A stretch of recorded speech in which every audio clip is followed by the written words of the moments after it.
Welcome back, everybody, to episode 96 of the Paws Up podcast. We're getting closer and closer to 100, but we have some awesome guests lined up before the big one. I am Jay Gibson, joined alongside my friend and co-host Kevin Barral, and we have another awesome guest from the world of FIU athletics going to the broadcasting side. He does a lot of things. We'll just say that right now. He's the host of the Miami Heat Radio Network's pregame and postgame show, an executive producer of the Hochman and Crowder show over on 560 WQAM, and of course, an FIU alum and current TV broadcaster for FIU Athletics and ESPN Plus, Alejandro Solana. How are you doing, my man? I'm good, guys. Pause up. I feel like that's an appropriate way to jump on the program, but I'm good, man. Happy to be here. Well, as the guy who coined Paws Up, what was it? Paws Up Papa? Paws Up Paws Baby? Up Papa. Yeah, I thought that had some legs to it, by the way. I don't know who I got to talk to in the marketing department, but I thought that had some legs, especially when Pitbull renamed the stadium. Yeah. Like, let's go. Come on. Yeah. I felt that one, but it should be a fun show, man. We're going to talk about a lot of things here. Talking a bit of course, your time at 560, working with Hochman and Crowder. It's Hawk as in hockey minus the Y. I had to do my research, wanted to make sure I got that right, and then maybe just maybe if we have some extra time at the end, talk a bit about the Miami Heat. It's okay.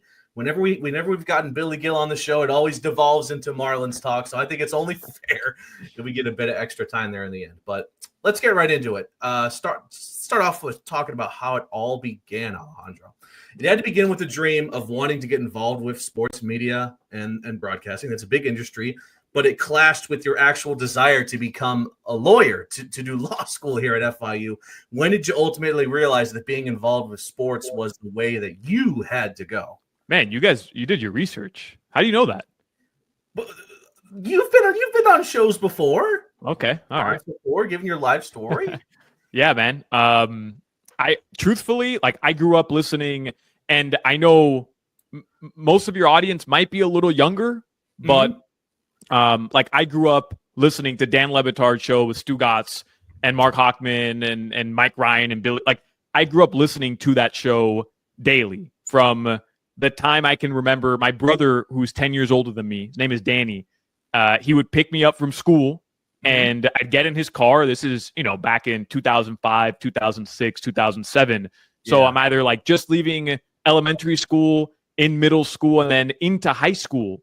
My brother would pick me up from school, and I'd get in his car afternoons, and we're listening to the Dan Le Batard show. That's what he listened to religiously. So I actually hated Hawk on the show. I thought why aren't we talking sports? What are these guys talking about? Why are we talking about the Mount Rushmore of Fort Lauderdale restaurants? F that. Let's talk sports. So I did grow up with a deep rooted passion for sports radio, and just that medium.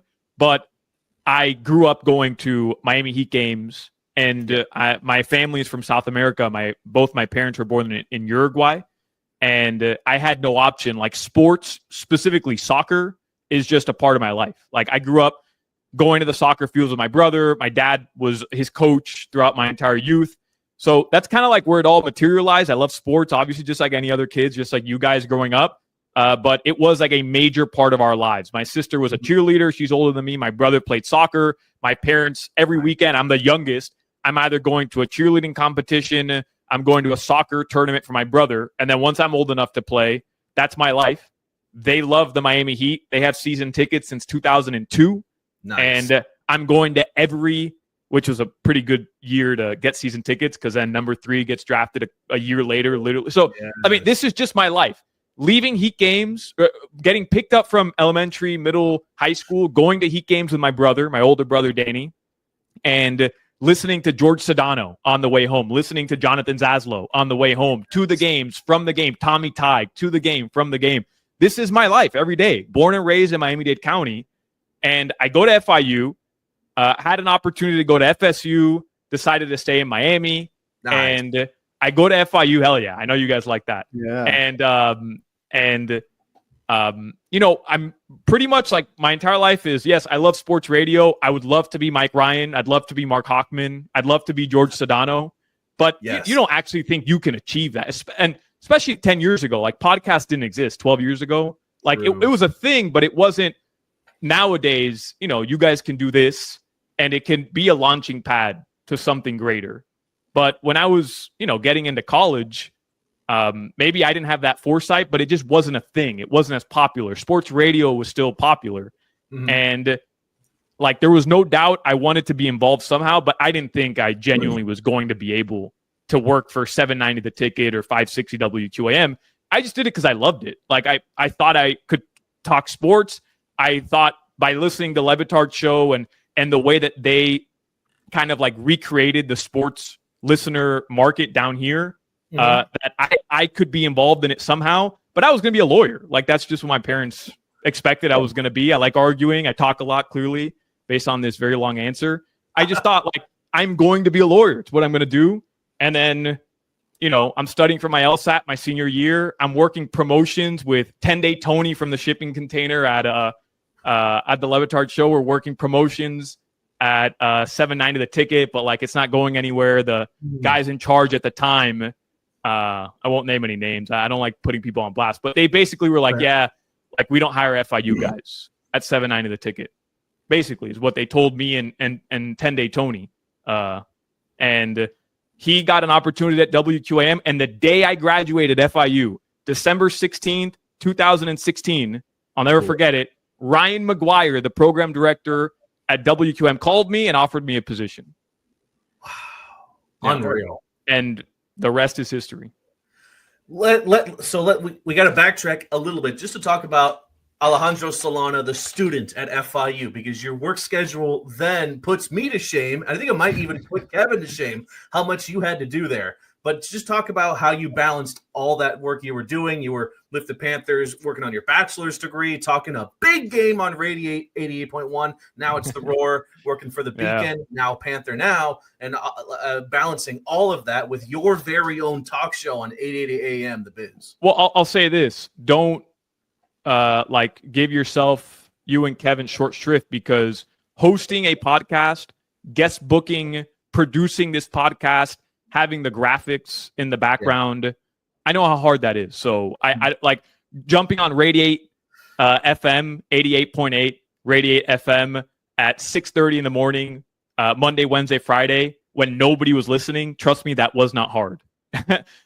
For an hour, it was not hard. The only person listening was my mom and Jaros. Does he still work at FIU? Jaros?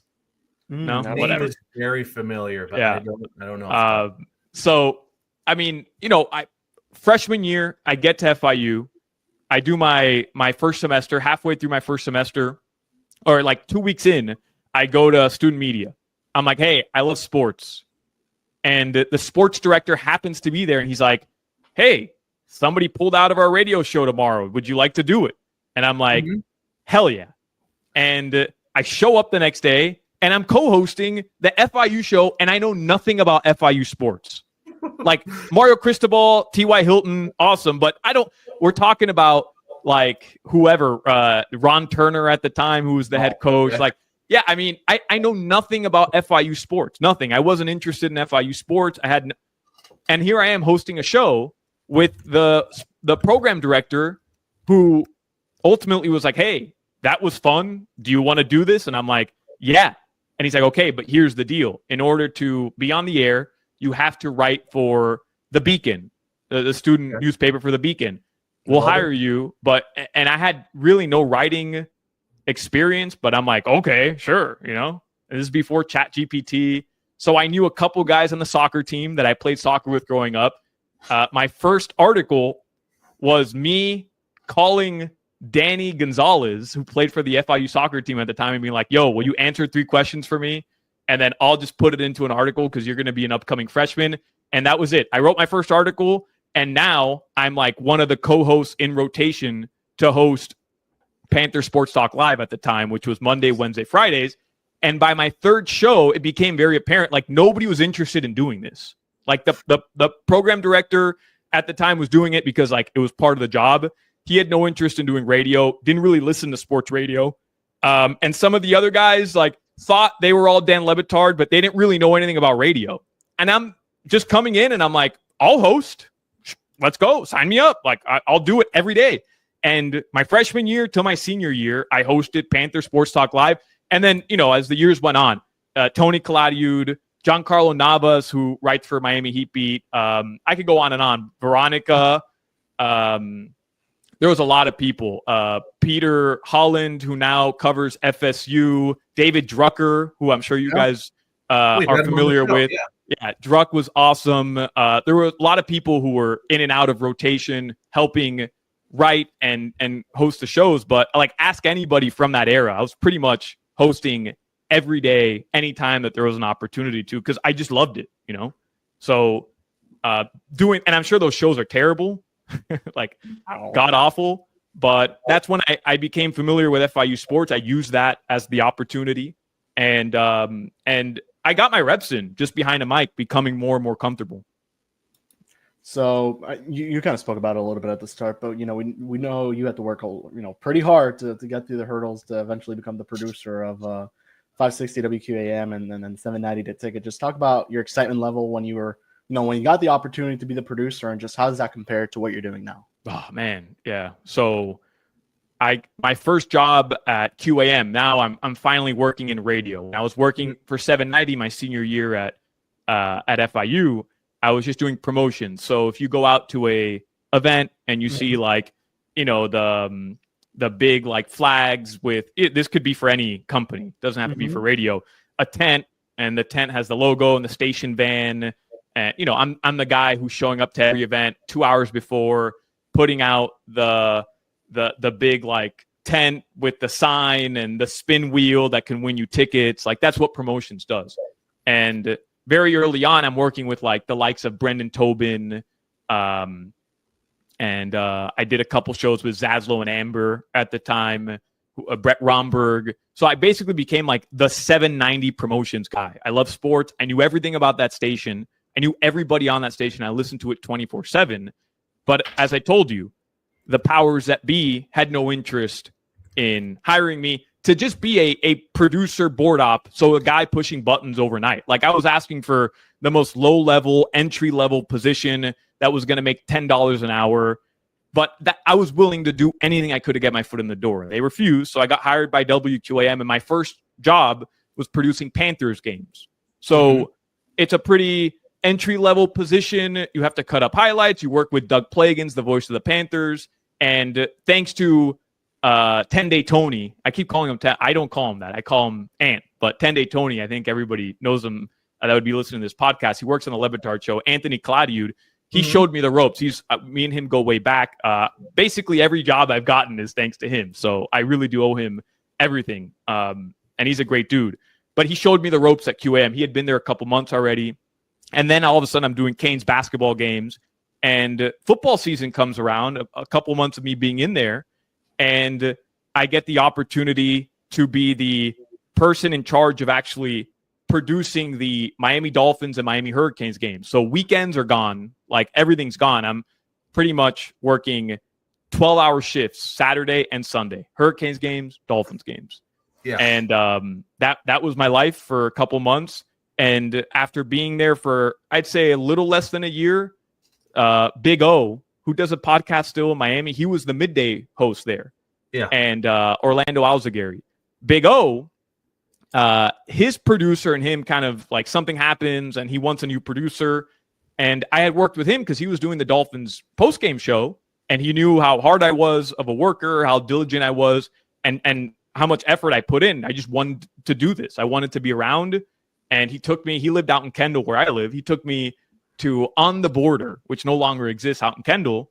And he's like, hey, man, you want to be my executive producer? I'm like, yeah, I'll be your executive producer. And that was kind of like my first big shot.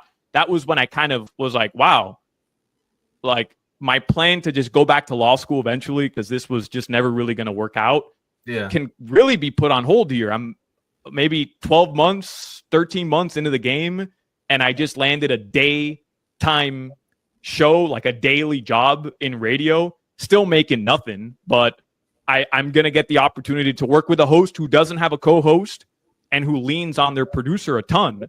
That to me was like, I remember getting in my car and genuinely just being like geeked the hell up, where I'm like, wow, I kind of low-key got the job I always wanted to get in radio. And that's where it all kind of began. And then, I worked my way up. Big O, unfortunately, ends up leaving the station. I worked with Alex Dono, who does Locked On Hurricanes, who was awesome. I worked with Josh Friedman, who's at 790. And then eventually I land the Hochman and Crowder show job. And it ends up being the greatest thing that ever happened to me personally, because Mark Hochman, for those who are unfamiliar with the show, and I get it, nobody listens to radio anymore. Like, I realize that. But Mark Hochman happens to be like the smartest person I've ever been around personally. And I learned more a week on his radio show working with him than I learned 3 years before that in the industry, about everything, about the industry, about producing a radio show, understanding how serious a job it needs to be if you want to do it, as a profession, and how it can become a profession, how you can kind of parlay pushing buttons and understanding how to use your voice into a career and not just something that, you say that you do. And that was awesome. And then working with Crowder, he's the funniest person I've ever met. So yeah. But it's because of Hawk, who really showed me the ropes, that I was able to make certain connections and develop, into somebody who, I play a goof on the air, but I can host a radio show. I can host a pregame show. And that's, I genuinely, I can't thank, as much as he annoys the hell out of me on a daily basis, I can't thank Mark Hochman enough, because I'm not sitting here eventually getting my dream job, which is working the Heat games. Like, that is, I can't tell you, as a kid who grew up loving the Miami Heat and listening to George Sedano and Zaz every day talk about the Heat, to be able to have that job where I go to the Heat game and sit next to Jason Jackson and Amy Audibert and Tommy Tighe, watch the game, and then talk about it, get paid to do it, is like nothing to me. Nothing will ever be better. I know that sounds silly. There's obviously greater aspirations that I have, but just like, if I could tell my 12-year-old self, hey, you'll have that job one day, he would think it's the coolest effing thing ever. So, being able to work with Hawk is probably what I attribute all that to. Like, he showed me the ropes. What do you think is the biggest reason why Hochman and Crowder has become I would say, one of the most iconic sports talk show radio shows here in South Florida? Like, what is the secret ingredient that makes that show click? And no, I don't mean Crowder powder. I mean, actually, what makes that show work so well? Other than me? Well, other than you. You are kidding. I'm kidding. No, I'm joking. I love that show before I start. I never listened to WQAM, by the way. I listened to 790. Levitard, Sedano before he went to QAM. Listen to Levitard's show.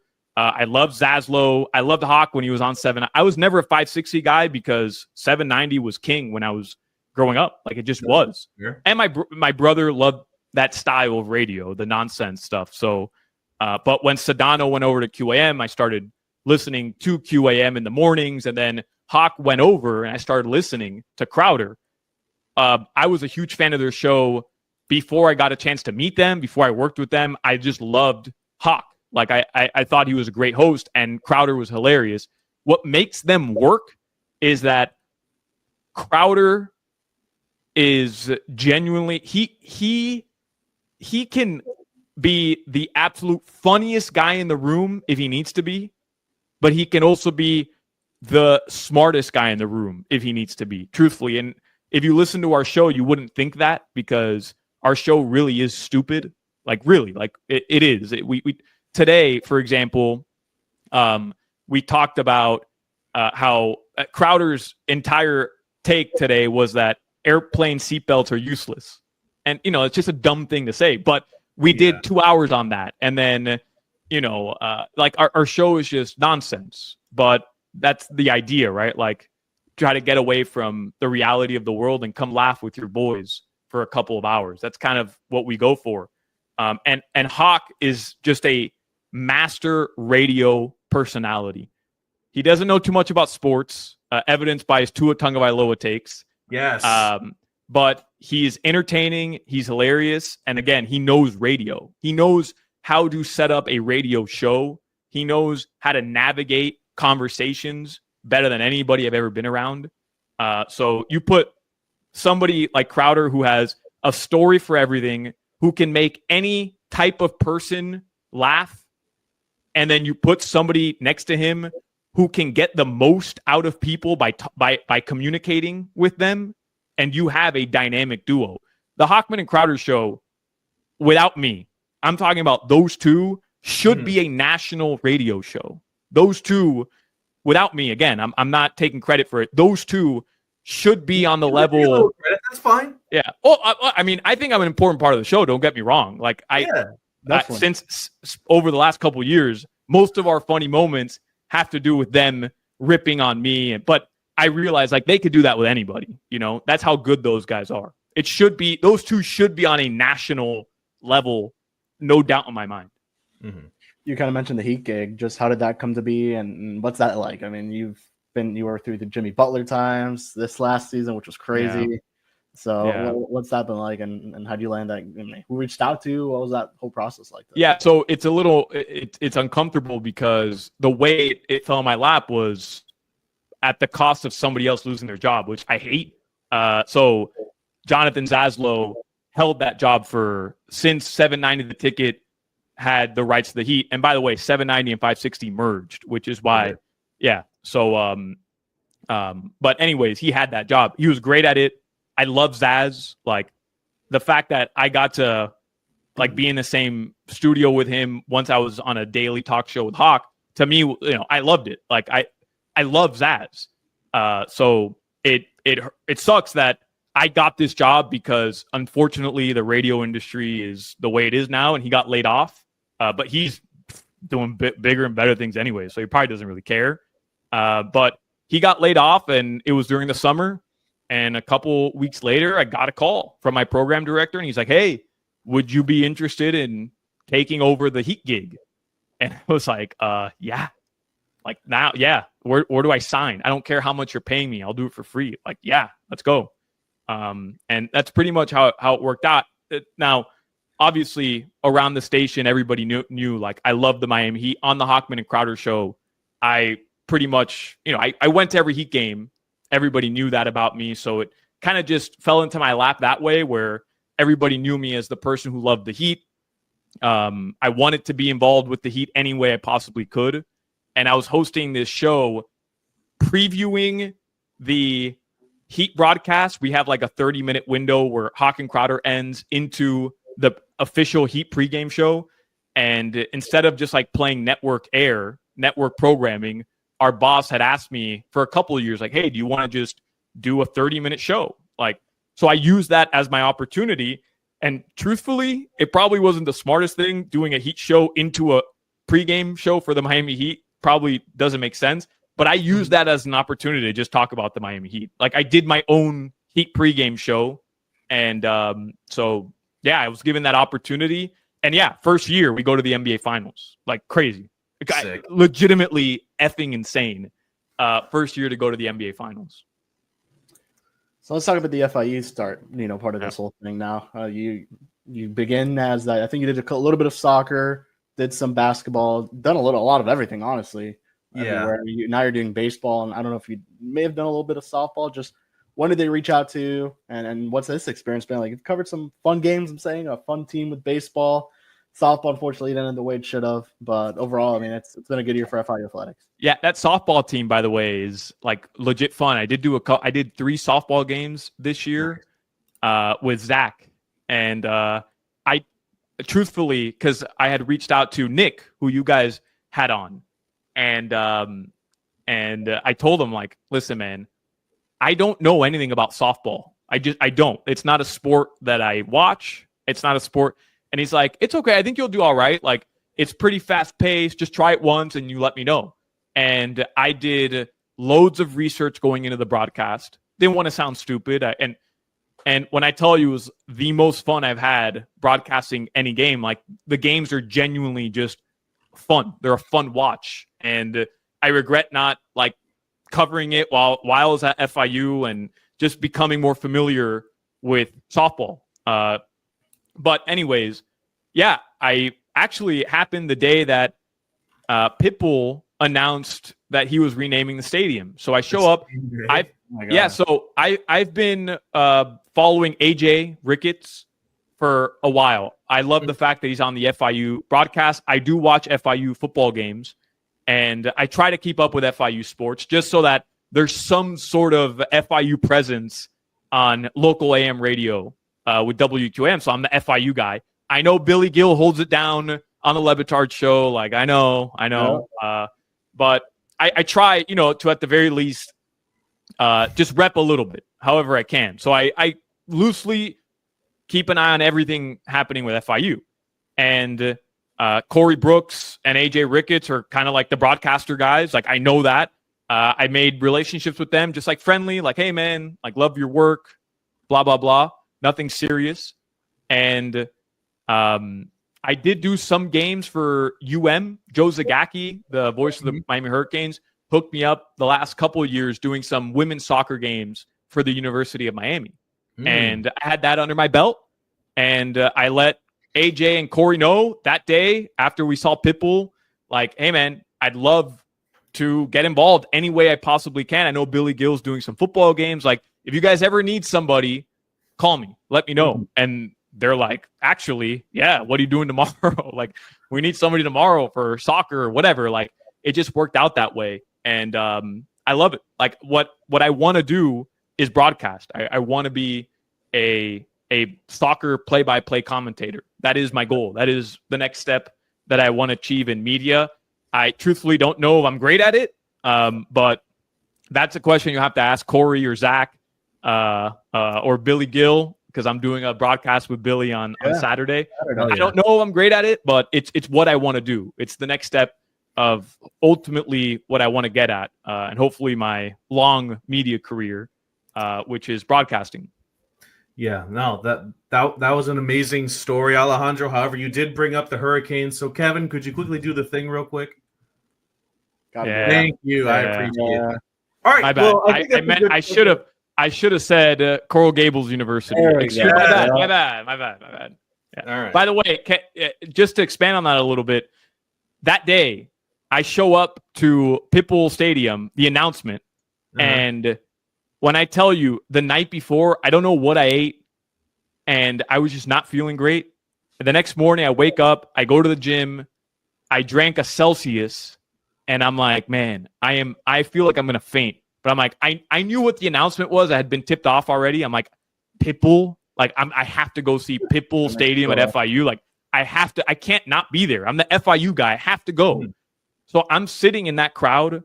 When I tell you, I blacked out. I don't remember a single word Pitbull said. I'm sitting next to, at the time, the head coach of the FIU football team.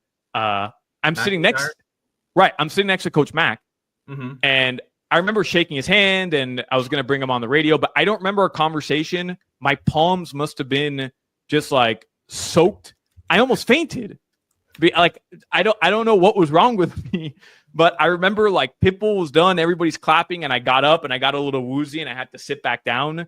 Like, I legitimately just almost, could you imagine if I'm the guy that fainted at the Pitbull FIU press conference? I would never be able to live that down. All right, but I also wouldn't have gotten a job, I imagine, broadcasting FIU games. But I always think about that, like, had I blacked out a little bit more and genuinely fainted on the Coach Mack, everybody would have blamed the eventual porous FIU season on me. I would have been the jinx. Yeah, I mean, when I found out about that, I was like, oh my God, like Pitbull, like, like, all right, that was cool. If that were to happen, how long would that have been dragged on the Hochman and Crowder show? 2 weeks, 3 weeks? Yeah, probably a couple months. Yeah. I still catch heat every day for going to the hospital after returning from an Italy trip. And I did have the flu, but they claim I just had jet lag. So, a good lesson in just keep bleep to myself. Keep bleep to myself. Yeah. Good lesson for all to know. I agree with that. So I think it's finally time, Kevin. How about a little bit of a news break? We actually haven't done one in a hot minute. Let's get it done. To talk about too, yeah. Yeah. So let's take a quick look into a news break. Look at all things FIU athletics and just FIU in general. Starting off with softball, they recently wrapped up their 2025 season with a record of 29, 22, and 1. Some Conference USA accolades were handed out, and a couple of Panthers earned some well-deserved spots. That being Callie Meredith and Paige Miller, both sophomores and high school teammates from Wisconsin, funnily enough, were named to the All-CUSA second team. Miller, a third baseman, earned a selection as an infielder, while Meredith, a center fielder, was tabbed a second-team outfielder. Meredith led FIU offensively with her .352 batting average, and Miller led the squad with a .432 on-base percentage. So congratulations to both those players in getting a well-deserved spot in the All-CUSA second team. Next up is general FIU athletics news, as 8 programs registered perfect yearly APR scores. APR, otherwise known as the NCAA's annual Academic Progress Rate Report, provides a look at a team's academic success each semester by tracking the academic progress of each student athlete on scholarship. So the 8 programs in question for FIU happen to be women's basketball, men's cross country, women's cross country, softball, women's soccer, swim and dive, tennis, and volleyball. FIU tennis, by the way, has now posted a perfect APR score for 5 straight years.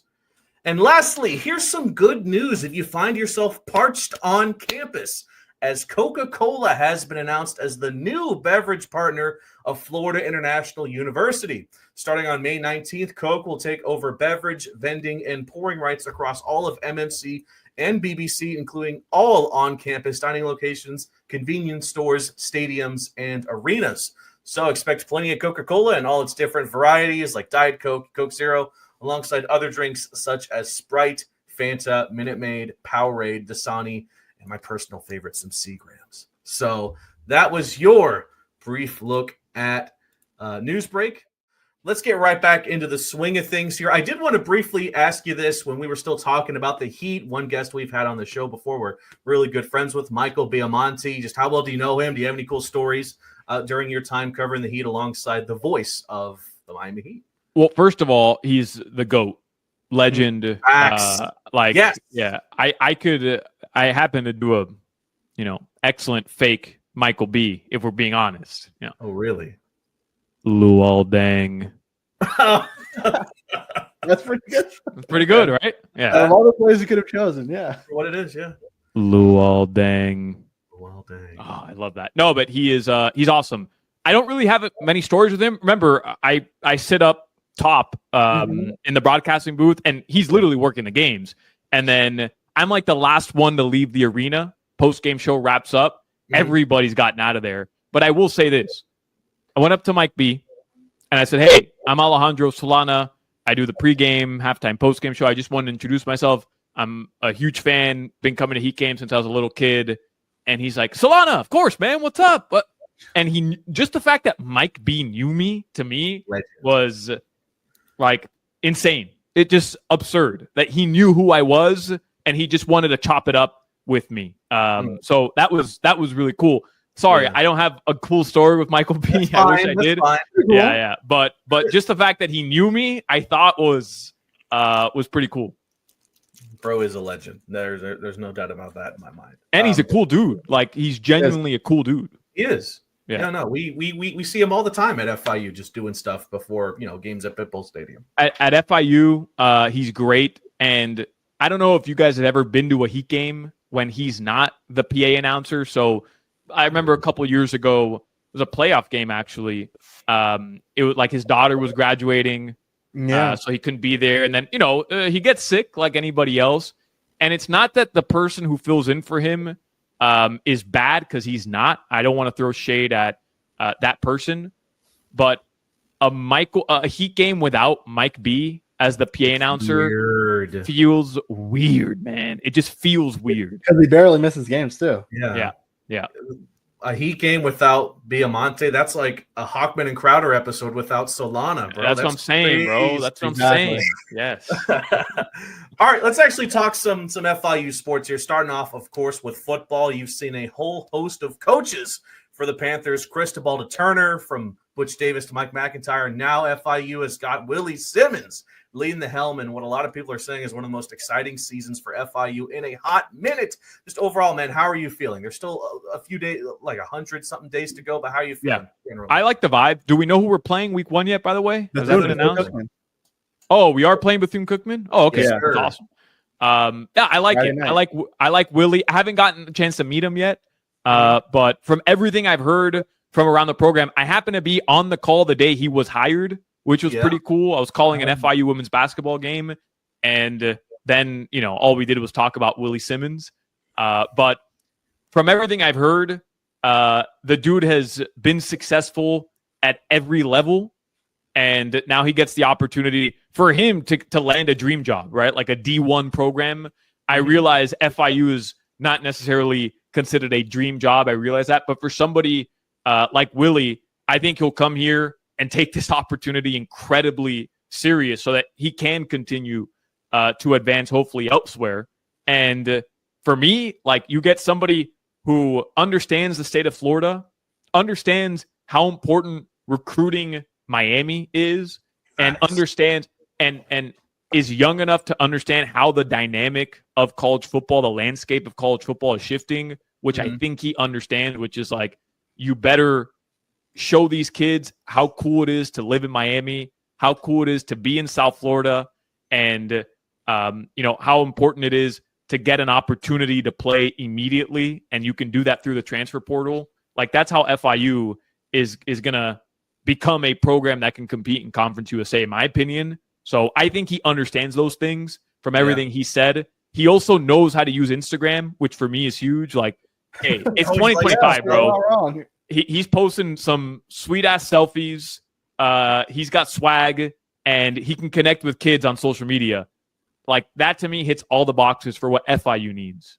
No something funny. No disrespect to the previous regime, but you're right. Like, no, and look, regime, man, they're social media savvy, and it's awesome. Yeah. Well, FIU deserves a ton of credit, just like how they've stepped up their social media game. Because even for like swimming and diving, they have the badass introductions for every single swimming and diving for everybody on the team. Tennis, same thing. Like, if you're following the FIU athletics page, you genuinely are caught up constantly on what's going on. They do an awesome job. But yeah, like, no shade at Coach Mack, but man, he wasn't going on TikTok. Like, and nowadays I feel like you kind of have to, if you're not the Michigans, the Ohio States, like, if you're working where FIU works at, you have to be able to appeal to kids. You have to be able to appeal to the new age athlete. And I think Willie understands that. Yeah. And you even mentioned just like the job in general. Like, I know, like you were around for this, like, or more or less, like, that job before Matt got here was probably the worst one in the country. Close there. Like, they had won one FBS game since 2019. But you look at the job now, maybe 3 or 4 years down the road, like, it's in a better situation with Scott Carr.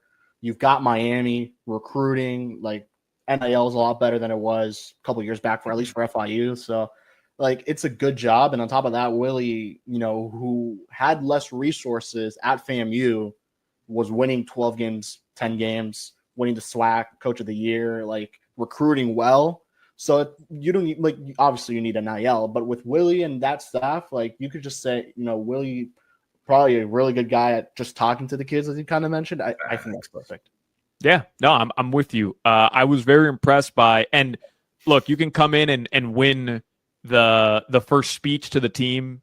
Anybody can do that, right? You can come in, hype up the team, say all the right things. It doesn't mean anything. I realize that, but I like what his message was day one, which was, hey, if you don't think you can win here and you're just using this as an opportunity to play college ball, if you don't think that FIU can be a winner next season, then just leave. Like, transfer portal opens, no problem. Go play somewhere else. But I want guys who can, and I like that because I get it's a cliche way to approach it. I realize that, but I also think there is this stigma around FIU football, which is like, all right, 6-6 season is good. And until you change that philosophy, until you change that mindset, you're not going to win 8 games. You're not going to compete for the conference. You're just not, right? So that has to change. And as much as people might get on FIU for low attendance numbers at football games, as much as it's become a joke in South Florida that like only day students come to FIU games, blah blah. Bro, at the end of the day, and it held true before I got to FIU, and it'll stay true after any of us are still talking FIU sports. If you win in South Florida, people are going to show up. Alrighty, let's talk a bit about FIU baseball. At the time of recording, they're going to get ready to head to the CUSA tournament not that long from now. There have been some incredible ups for this team, but some shockingly bad downs as well for the Panthers. But they're still in the thick of it in CUSA regardless. What do you think they got to do to ensure they're ready to go for a chance to win a trophy? Yeah, well, what's funny is as we're recording this, JC Escarra, shout out. Yeah, just hit, I think, had a huge day 2 days ago for the Yankees. Yeah, I covered him at FIU, which is pretty cool. Yeah. But what does this team need to do? Man, they've got to pitch better, like period. Yeah. Like they have no problem putting up runs for the most part. They've got studs top down the entire lineup. But they've just got to be able to get out of innings. They've got to be able to get out of innings and not have like the disaster inning where you're giving up 4 or 5 runs. That has happened one too many times against UM the other day. I get the Canes have been on a tear, but to give up 10 runs to them, like, that's a team that you've been able to handle a couple times already this season. But that's why I think, the conference tournament is going to be interesting. And we'll see. By the way, I'm throwing out the first pitch Saturday. I don't know if you guys knew that. Yeah. I'm geeked up for that. Speaking of good pitching, strike. I better throw a strike. I gotta go practice. I haven't thrown a baseball in 15 years. Okay. Have you seen Billy Gill's first pitch or no? Yeah, we're gonna be judging it compared to what Billy Gill did last season. I'm sorry. I don't make the rules. Billy, did he throw Billy's it was high. It was a rainbow, but it got there. Oh. It did not. It did hit didn't hit the ground first though. It didn't? Okay, then it did. It did? Yeah. Okay. So you just need to get it to the glove. That's all you got to do. Billy Gill, man, what happened with you, bro? Jake will send you the video. But did it hit? Did it hit the plate, and then the catcher caught it, or it bounced before the plate? It went to like the side a little bit. So okay. So if you throw it right down the middle, it's already better than Billy's. That's good to know. That's all I need to do. I just need to beat Billy Gill. That's it. I'll feel good. I'll feel good about myself. There we go. Alrighty, Alejandro. This has been a super fun show so far. Let's start to wrap it a bit with some fun rapid fire questions. Who is the funniest coworker at both Entercom and FIU athletics? The funniest coworker at we're Odyssey now. Funniest coworker has to be Channing Crowder, 100%. Crowder. Yeah. I know maybe that's an easy one. And then at FIU athletics, I don't know, man. Funniest coworker. I'll say Corey. You know why? Corey Brooks. Why? First broadcast doing FIU basketball, he launched me up with a Costco guys reference. He's like, "How many booms would you give that?" Oh my god, that's funny, bro. That's funny. I like that. Yeah. I'll go Corey Brooks. What is the craziest or funny quote that you could think of from the Hockman and Crowder show? PG. Yeah. PG-13. Okay, PG-13. Yeah. Rated R. It's okay. Funniest quote. Oh. Funniest quote. Quote or moment? Like something you still actively think of to this day. Oh my God.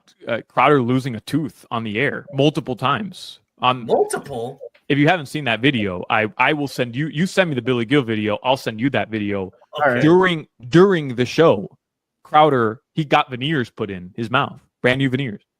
During the show, lost his tooth, and I heard it trickle down and kind of like, and then I see him looking for it, and then he comes back up and he's like, and I said, Crowder, did you lose a tooth? And he's like, huh?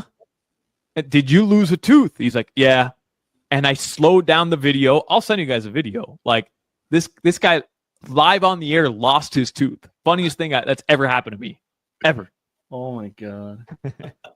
That's insane. I definitely got to look at that. So, when you were a student, what was the go-to spot to grab food on campus here at FIU? Bro, Pollo Tropical, There you go. Pollo Fire. So we used to have a Café Bustelo. We still have it. It's in GC.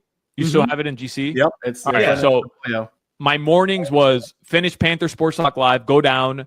I'd get a café, like sometimes a cortadito, sometimes just a café, and I'd get 2 tequeños. Because honestly, the croquetas from there, you could tell they were made like the morning before, or like maybe the night before, so they were never fresh. But the all cheese tequeños were fire.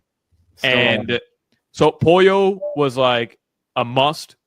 My freshman year, do you know when you're in GC and like you walk towards the back of GC, like if you're going to GL, and there's like a, I don't know, it's like a building. It's literally glass everywhere all the way up, and there's flags in that building. There might even be like airplanes in that building. Yeah.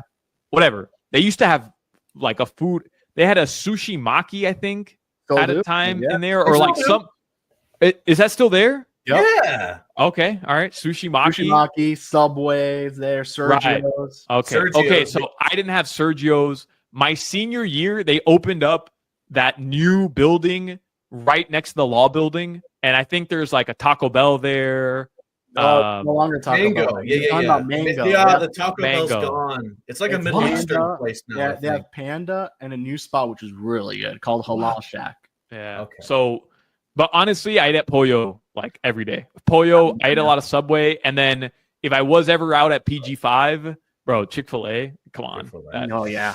Too fire. But I will give a special shout out because I was a poli-sci major, but I did have I was also at one point I was double majoring in communications, and then I had to take that stupid grammar exam, and I was like, F this, like I don't want to study for this. So I just got a minor in communications, but I took a lot of classes at BBC. I spent like 2 full semesters at BBC, the BBC campus, and they had a Moe's there. It was really like the only thing that they had on campus.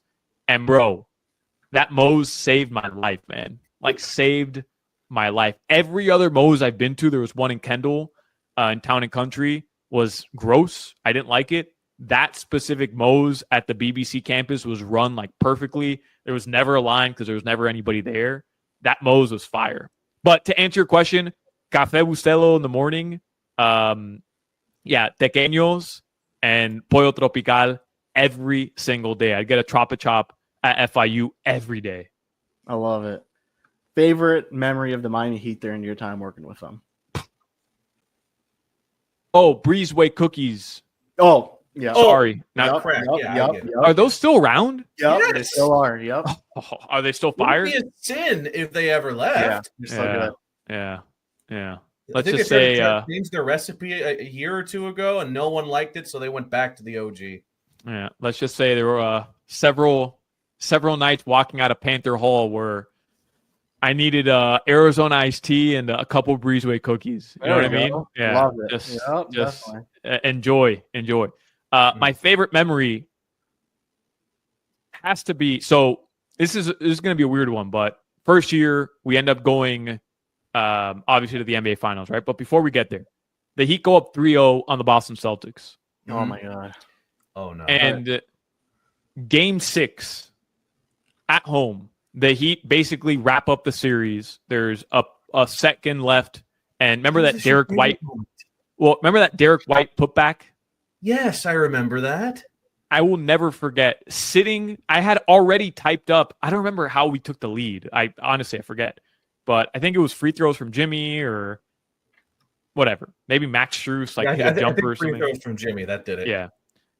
He hits those free throws. There's a second left. I'm already typing up my post-game show. Like, the Heat, Eastern Conference Finals. Like, I'm making jokes. Like, don't let us get one. Well, maybe you got 2. That's it. Like, I've typed up my entire thing already.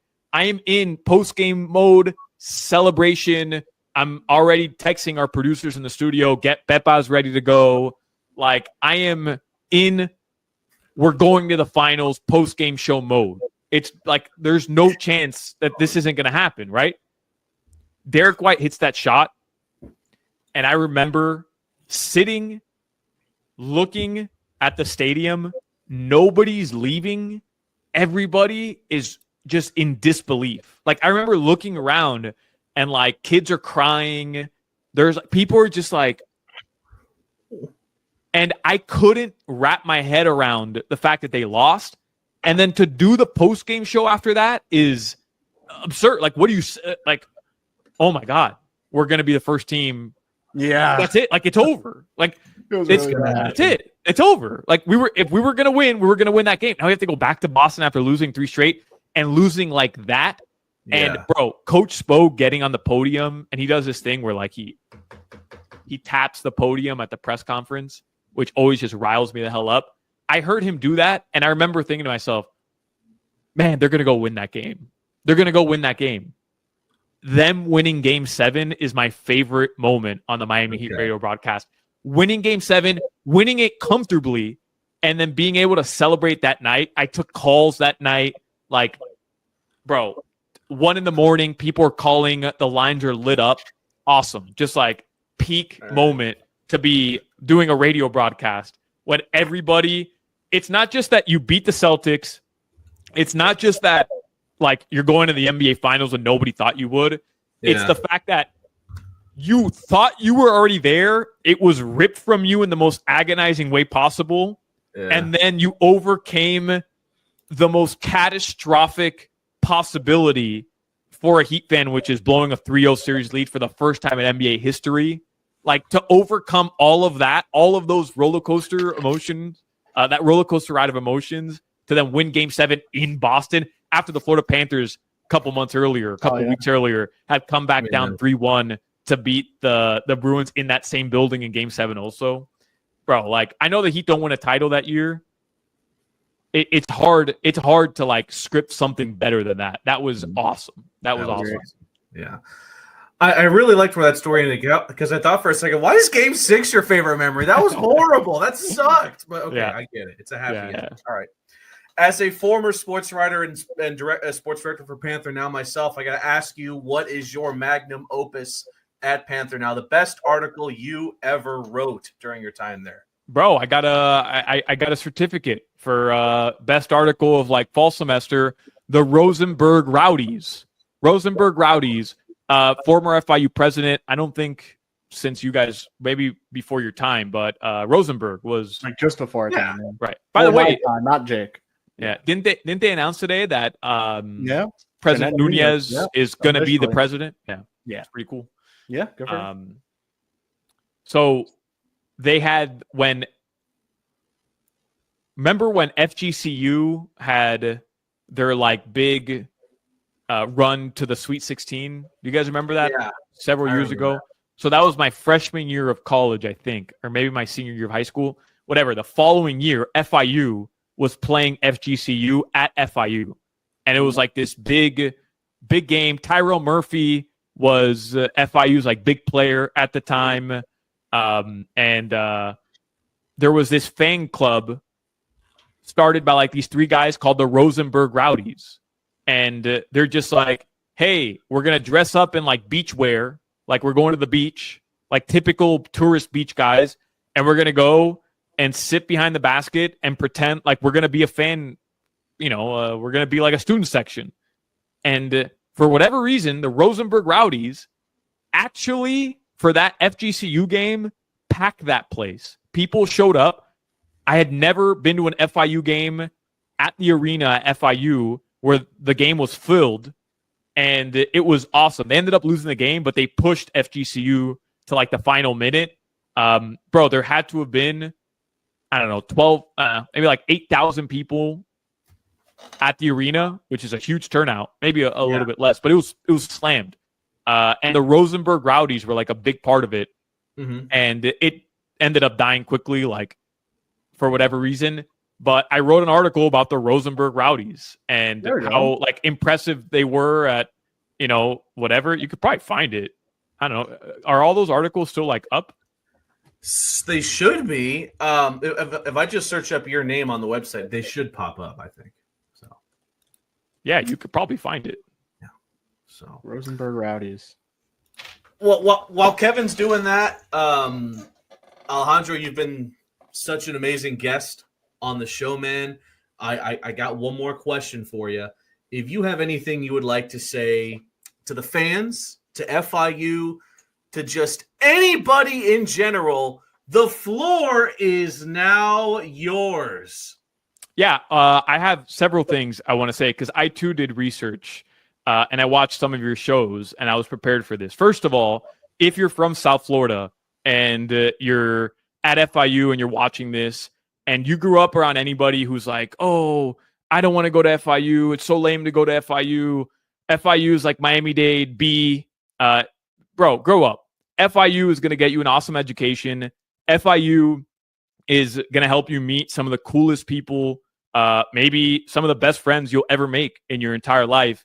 And you get out of it what you put into it. If you're somebody who's going to go to FIU, park your car at Panther Garage or at PG5, go to class, pretend like you're too cool for everybody, get back in your car and leave, then yeah, you're not going to get a traditional college experience. But if you hang out, go to GC, meet people, you don't have to be in a sorority or fraternity, and make the most of it. Try to be social. Try to make connections with people.